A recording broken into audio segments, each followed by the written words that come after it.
নষ্ট করেছে গো। ওরা তো পরেও খেতে পারবে, ওরা তো পরেও ভাতটা খেতে পারতো। কিছু করতে হবে না, বৃষ্টিতে ধুয়ে যাবে, ছেড়ে দেবো, ভাতটা খেয়ে নেবে ওরা। কালকে বলে তুমি আমাকে একবার দাদু আমার নাম্বার নিয়ে রাখো। তো আজকে এমন একটা ইনসিডেন্ট হয়েছে, হাতে পড়ছে। আজকে এমন একটা ইনসিডেন্ট হয়েছে যে আমি কুকুর বিড়ালদের খেতে দিই, ম্যাক্স কুকুরদেরই আর কি মেনলি খেতে দিই, বিড়াল যদি পাই তো বিড়ালও খেতে দিই। তো সেখানে হচ্ছে ব্যাপারটা, তোমরা ভিডিও দেখো। তো সেখানে আজকে এখন আমি একটা জায়গায় খাবার দিতে এসেছিলাম। তো সেখানে আমি তাদের বাড়ির সামনে না, রাস্তা মানে জঙ্গলের পাশটাতে করে আমি খাবারটা দিচ্ছিলাম। তো সেখানে গিয়ে কি প্রবলেম হয়েছে যে আমি যদি কারোর বাড়ির সামনে খাবার দিয়েছি, তো তার ফলে তাদের প্রবলেম হচ্ছে যে আমি যদি বাড়ির সামনে আমরা নোংরা করছি, ঠিক আছে। তো এই জন্য তাদের অভিযোগ। তো আমাকে একবার দুবার তিনবার বলতে চাই, হয়তো বলতে পারিনি, কিন্তু এর ফলে কি হয়েছে, আজকে হট করে দরজাটা খুলে বলছে, হ্যাঁ তুমি এখানে খাবার দিচ্ছ, কিন্তু খাবার চলে যাচ্ছ, কিন্তু খাবার খাচ্ছে কিনা দেখো, রাস্তাটা পুরো নোংরা করে দিচ্ছ। রাস্তায় নোংরা করছি না, আমি রাস্তার সাইডে একদম কোনো না কোনো একটা জায়গায় খাবারটা দিচ্ছিলাম। তো সেখানে আমি প্রথমে আগে কাগজ দিয়ে দিচ্ছিলাম, ওরা কাগজ টানাটানি করে রাস্তা পুরো ভরিয়ে ফেলছিল, তখন কথা শুনছিলাম। তারপরে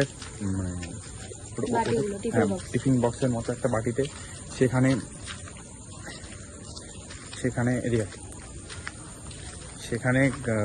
ওই টিফিন বক্সের ফয়েল করে দিচ্ছিলাম। তো ওরা টেনে নিয়ে রাস্তা চলে যাচ্ছিলো, রাস্তা পুরো গড়িয়ে ফেলছিল, আর টিফিন বক্স মানে ফয়েল ফাটিয়ে ফেলছিল। তো সেখানেও কথা শুনছিলাম। তারপরে কী করছিলাম, সাইডে কে দিলে পরে ওরা টানাটানি করতে পারবে না, ওরা সাইডেই খাবে, কেউ ওখানে ছেড়ে দেবে। কিন্তু তবুও ওনাদের বাড়িতে প্রবলেম হচ্ছিলো যে রাস্তা নাকি নোংরা করছে। রাস্তার সাইডে যেখানে ড্রেন ছিল, ড্রেন বুঝিয়ে, যেখানটা সরকার ড্রেনটা বুঝিয়ে দিয়ে সেই জায়গাটা আমরা খাওয়াচ্ছিলাম আর। তো তাই হোক, তো তারপরে এখানে একটা জায়গায় আমি খাবার দিই, সেখানে কত 5টা না এরকম 4-5টা মতো কুকুর ছিল না, 4টে বাচ্চা কুকুর ছিল, আর এখন একটা বাচ্চা আছে। হ্যাঁ, আর তার মা আছে। হ্যাঁ না বড় কুকুরগুলো, আচ্ছা হ্যাঁ, ওর পাশে তো 5টা, হ্যাঁ 5টা বাচ্চা আছে। তো ওইখানে একটা দিদা আছে, যিনি আমাকে খুব ভালো বাসে স্নেহ করে।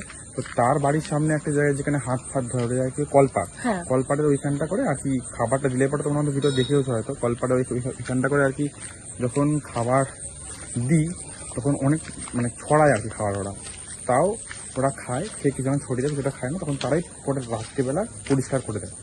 তো তারা আমাকে অনেক হেল্প করলো, তারা আমাকে জলে বালতি দিল ঝাড় দেওয়ার জন্য। না, তুমি বলেছো যে তোমাকে বারণ করছিল যে রাস্তার ধারে ওইখানটা নোংরা করছে, তো তারা বলেছে যে পরিষ্কার করে দিয়ে যাবে। তো তুমি বলেছো যে হ্যাঁ আমি একটু পরে আসছি, যদি ওরা নোংরা করে রাখা আমি এসে নিজে পরিষ্কার করে দিয়ে যাব। তো ওই দিদার কাছ থেকে তুমি আবার ঝাঁটা জল সব নিয়ে এসে ওখানে পরিষ্কার করতে। ভিডিওতে রয়েছে, আমরা দেখতে পাবো।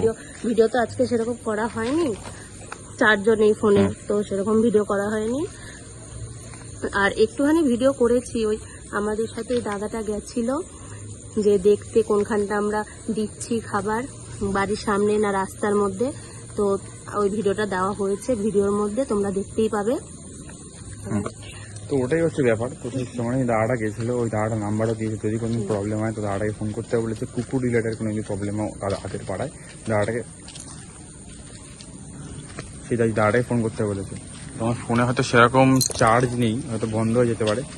তো অ্যাকচুয়ালি আমি এটাই বলতে চাইছিলাম যে যারা মানে এরকম পাশে থাকার, তারা প্লিজ পাশে থেকো, কুকুর বিড়ালদের পাশে থেকো, খাইও, নিজের পাতের থেকে অল্প একটু বেশি করে 1 গ্রস করে পারলেও দিও, খুব ভালো হয়। যাই হোক, তোমাদের ভালো লাগলে তোমরা এটা ভিডিওটাকে শেয়ার করো, লাইক করো, কমেন্ট করো, বলবো না, শেয়ার করো।